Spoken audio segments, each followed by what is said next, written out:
Ladies and gentlemen, boys and girls, a video that you all have been looking forward to, and some might be surprised by, but we'll talk about it in a second. In this box is the module to tune the ZF transmission in my SQ5 from my new friends over at HP Tuners. Big shout out to Eddie X on YouTube. He's actually working over there doing marketing. We've known each other for quite a while, and he was able to get me in with them. All right, now that we have proper attire, we got the HP Tuners shirt on. My neighbor has decided to cut his lawn, so I hope that's not too much of a bother, but apologies for that in the background. Now to the good stuff, and that is the HP Tuners MPVI-2. What this is, that's really loud, isn't it? What this is going to allow me to do is tune the transmission on the SQ5. I could tune it myself. You obviously have to buy some credits with it, and that's a little bit of an endeavor for me. Luckily, I happen to be in contact with the guy who currently holds the record for the fastest SQ5, and he is willing to write me a file. Now you may be asking yourself, Eli, weren't you beta testing the integrated engineering ZF tune for a long time? Yes, I was. I still am technically. Because I'm thinking of getting rid of the SQ5, I actually did end up making the switch to HP Tuners so that I could get a fully finished product and really see what the SQ5 can do on the E40 file from integrated. So obviously we're still friends, there's no big falling out there. Big shout out to HP Tuners for hooking me up with this, and really excited to get the most out of the SQ5. So I want to make a full and complete video on the HP Tuners install process and Burke's tuning process, but for the purpose of this video, because we're going to the drag strip, I'll give you guys a brief update on what Burke did. He sent me two files. There's like a daily file and a track file. The track file, drive, sport, and manual. Auto upshift enabled in all of them. It's going to upshift at 7,300 RPMs.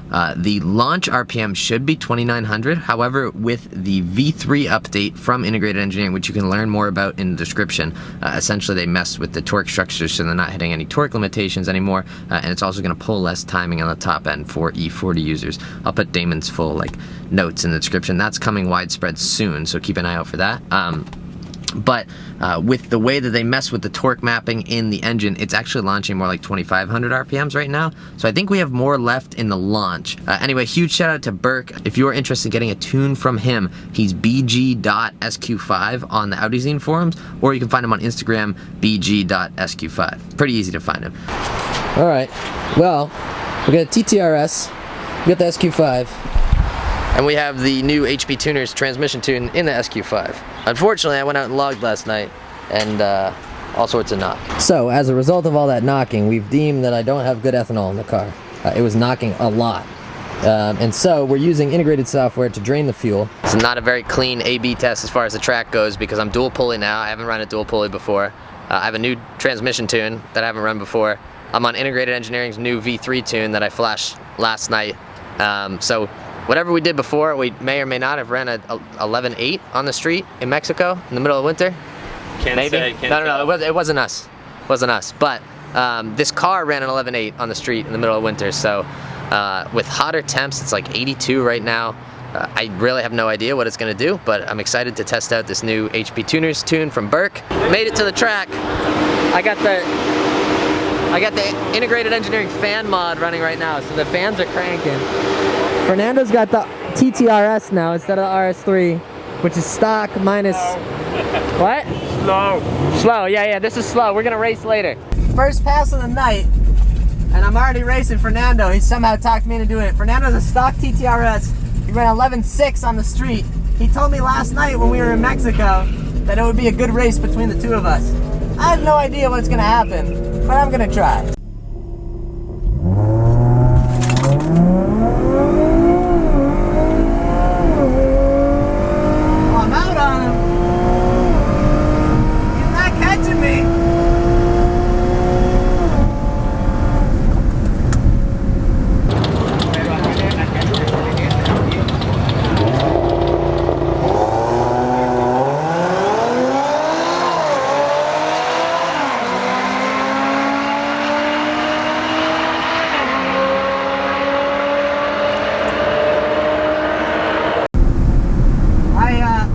On him, I treat him. I might have sat on the converter a little longer than I'm supposed to, but that thing was moving. All right, first pass of the 2020 season. Can I break my curse? I've only ever run 111 before. Thank you. You're welcome. 11.8 at 116. Not bad. Fernando actually beat me. He ran an 11.7 at 117.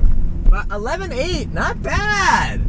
All right, that's a good starting point considering how hot the car was. If we could get that down to an 11.6 tonight, I would be blown away. 11.8 at 116 with a 179 60 foot. Okay, okay.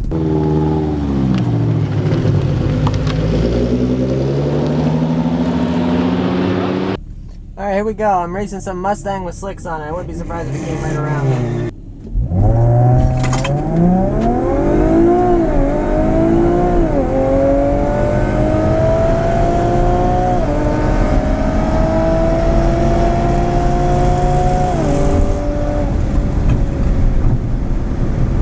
That was a good race. That thing left pretty good.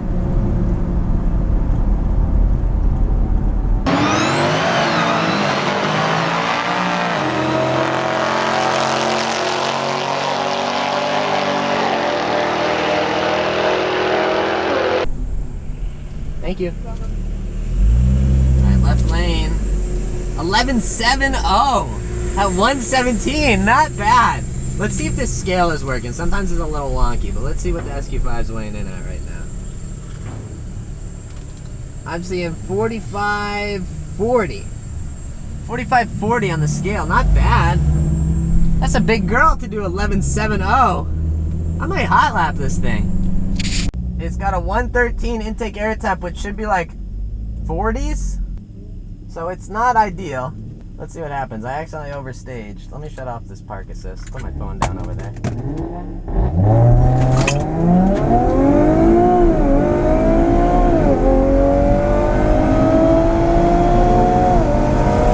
Yeah, it's definitely falling on its face up top. It's hot. Wasn't bad though. I would guess like 11.9 maybe?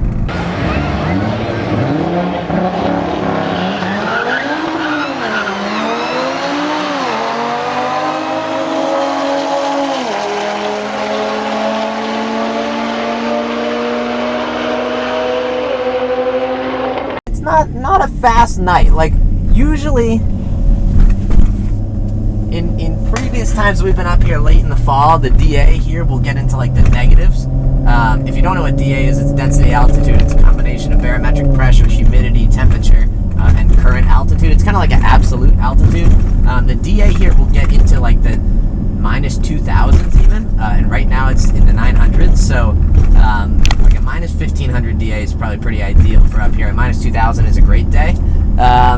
We're just obviously not there. When the air's not as dense, the car doesn't make as much power because there's not as much oxygen in the cylinders. So, I mean, what can you do? The car's running really well. I may call it a night there. I may run one more time. I kind of want to go see my buddies run. I know James is going to run now, and he's got the V3 tune thanks to Damon. So, we'll get a shot at James's car. He ran 11.4 on the older revision. I think this should, this revision along with him letting his car cool down for 2 hours should help with that. But let's see what we ran here. Thank you. You're welcome. 11.78 at 116. Okay, so faster than I expected it to be. I didn't quite sit on the converter as long as I should have probably. But that's okay. That's not the end of the world. Let me swing down over here actually. So, all right, let's go see James run. Let's see what James can do. And we just gave him the new update. So, I like that. all right, here's James. Ooh, hey up.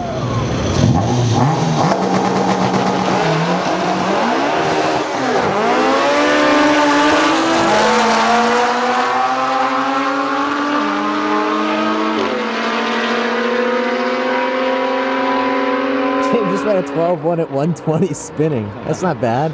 Now we're watching fast Hondas because it's Honda Day tomorrow.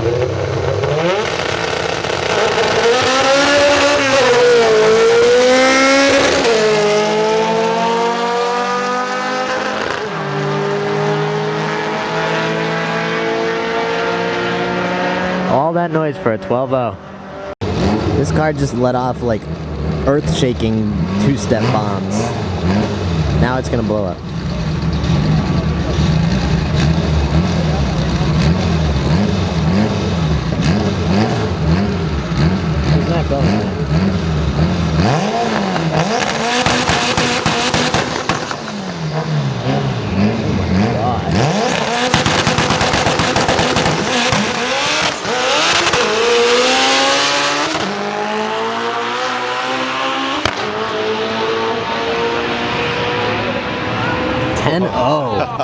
At 154. 11.70 at 117. That is officially my quickest pass, but not my fastest pass. I ran 11.7 something at 119 in the S4, but my quickest pass at New England Dragway. Super excited about that. There's more left in the car. Looking at the logs, it actually looks like I may have a bubble. Looking at the logs, it may look like I have a bubble in my coolant system, so I gotta bleed the blower. Because the intake air temps like really got up there. I'll put the chart on the screen if I remember to. But overall, I mean, the car ran freaking awesome. It launched consistently every time. 11.70, 11.78, and 11.80. That's pretty consistent considering the car was ice cold in one and really hot in the other. For the second and third run, I did flash a revised file from Burke that had a little more launch torque in it, but we're still not getting that 2,900 RPMs out of it. So we'll work on it. It'll come. This was just our first time out. This is what we do in the summer. We test the first half of the track because the back half is not going to be there because of the heat. I think it ended up being right around a 1,200 foot DA for the 11.7 pass, or maybe it was a 900 foot DA. I'll have to, again, I have a screenshot of that. I'll put it on the screen. But overall, super happy with HP Tuners. I really appreciate them coming through and hooking me up with the transmission tune. And of course, my man Burke for writing a killer file so that I didn't have to spend the entire summer damaging my transmission with Eli tunes that I would have had to write if I didn't have someone else writing them for me. Anyway, I hope you guys enjoyed this video. Really excited about the times that I ran. Make sure to follow me on Instagram, subscribe down below, and all that other fun stuff. Like the video, go on Facebook and tell a friend and shoot them a message and say, yo, watch this video or else. Thank you guys so much for watching. Go out there and spread some positivity. Huge thanks to Burke, HP Tuners, Integrated Engineering. I will catch you guys in the next video.